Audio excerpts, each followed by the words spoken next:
आखिर रहेछ बालापन कच्चा पाउँथ्यौ तिमीले ढुङ्गाको बालबच्चा आज ती बालापन गए सुत्केरीलाई परालमा सारेर मासु ल्याउँथ्यौ फट्याङ्ग्रामा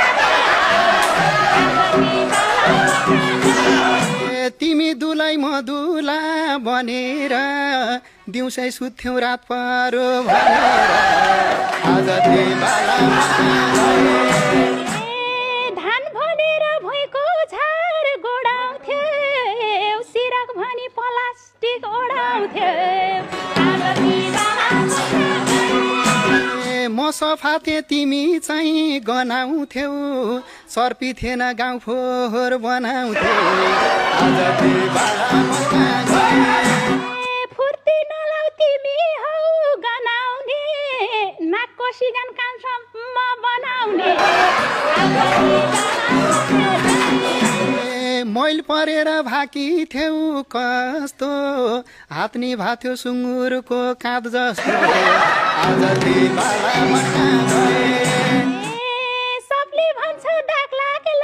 जस्तो छ आज मलाई हेर त कस्तो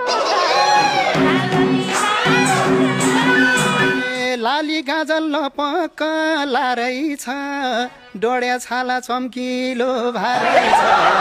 आज ती बालापन गए हेरे त्यति फरक त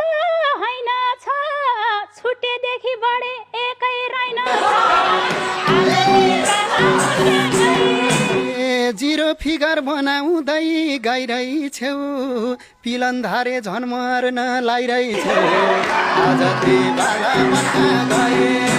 अझै तिमीले नबुझ्ने भो साथी